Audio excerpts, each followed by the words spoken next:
What's up, everybody? It's the Masked Lantern, and this is UC Escape Podcast. We have here the very lovely and talented Steve.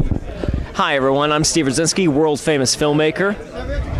Yes, he's not like that's. There's no sarcasm with that. World famous filmmaker. Right now on the screen there is Super Task Force 6 or 1. Super Task Force 1 is the movie. There Yes. was a Super Task Force 6 team in the past. Yes, we had this discussion earlier today. Oh, yeah. That's why I'm all flustered, because she's like, wait, the poster says 6, but the movie says 1, and I said, well, the movie is based around the 1. Exactly. But there is a 6 team. Yes.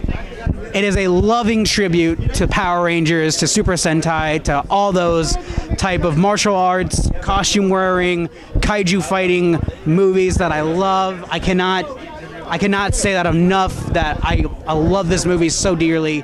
I'm not just saying that to make him feel better. I truly, honest to God, mean it. If you know me in person, you know that I do not shut up about this movie if you're a Power Rangers fan.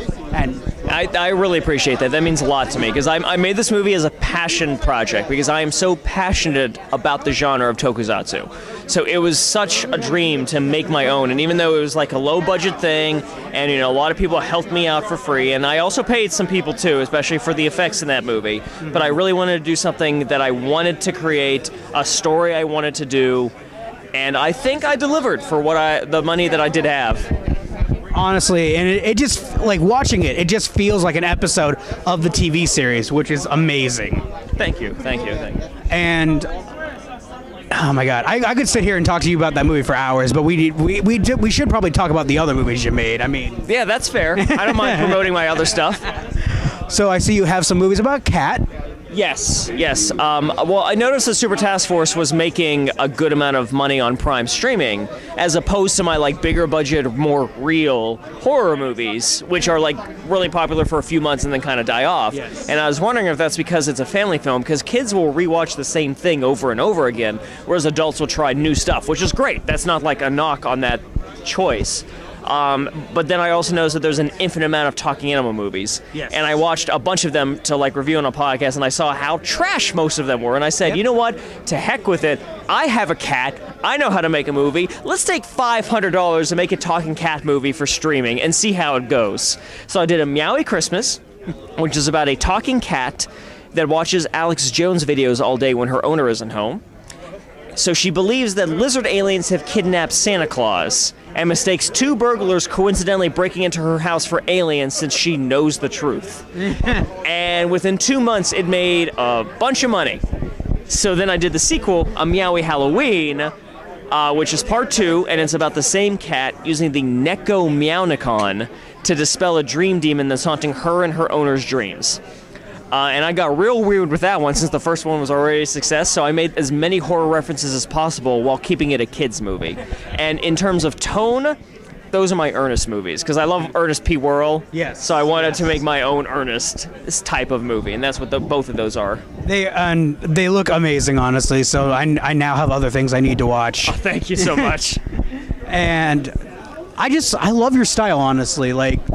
It's weird to say that, but I don't think it is, considering that the style of the movie, you kind of look at the cover and you kind of get that, okay, I know exactly what I'm gonna get. Yeah. It's just gonna flow that way. And then the comedy in your movies are honestly amazing. Thank you. Well, I mean, that's one of the things, because if you look at my table at all my movies, several of them are extremely different. Yes. We got the kids' cat movies, we got the very R-rated Carousel, we got the super R-rated Everyone Must Die, we got the parody movies of Survivors and Slasher Hunter, we got the found footage torture horror of Red Christmas, and then we got a tokusatsu Super Task Force 1, and we got an adventure comedy movie Captain Z, and they're all such different genres with such different themes, but at the same time, they all have my signature in terms of the comedy. So if you like the comedy in one movie, you will probably like the comedy in everything else, even though they're entirely different genres.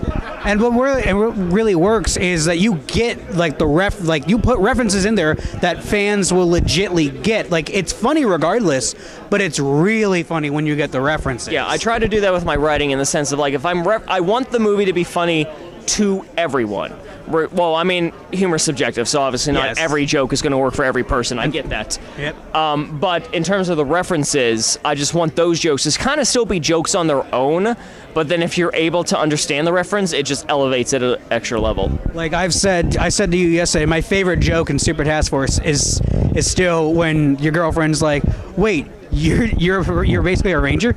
Can you transform now?" "No, why not? Because last time I transformed, there was a giant explosion, and I like our house." Exactly. There's always an explosion. You gotta keep that in mind whenever you're transforming. And I do have one question, because when you did the filming in the helmet, when you were talking to the task force, how'd you film that? Like, honestly, all we did for that was I put on the helmet and I raised the visor, because it's a motorcycle helmet. You know, it was either some people would complain that the helmet's too big for the body, but it was either spend $50 on a motorcycle helmet and paint it, or spend like $500 on a custom helmet. And on a $2,000 movie, I couldn't justify $500 for just the helmet. So, right. So I put on the helmet, raised the visor, and just filmed the camera really close. And then in post-production, I like shadowed out the sides so that it looks like it's just my eyes mega close. But if I didn't do the post-production stuff, it would be a shot of like this with the helmet on.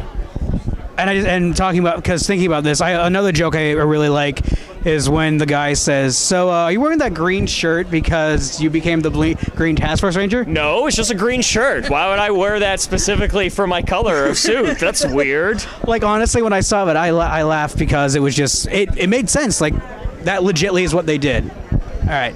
So, thank you so much, man. I appreciate this so much. Hey, thank you for having me on your show here. Please check out my stuff, silverspotlightfilms.com, facebook.com/silverspotlightfilms. And if you just want to see me wear spandex, pictures of my animals, or my everyday life, you can look me up on Instagram @darkmullet. So thank you very much.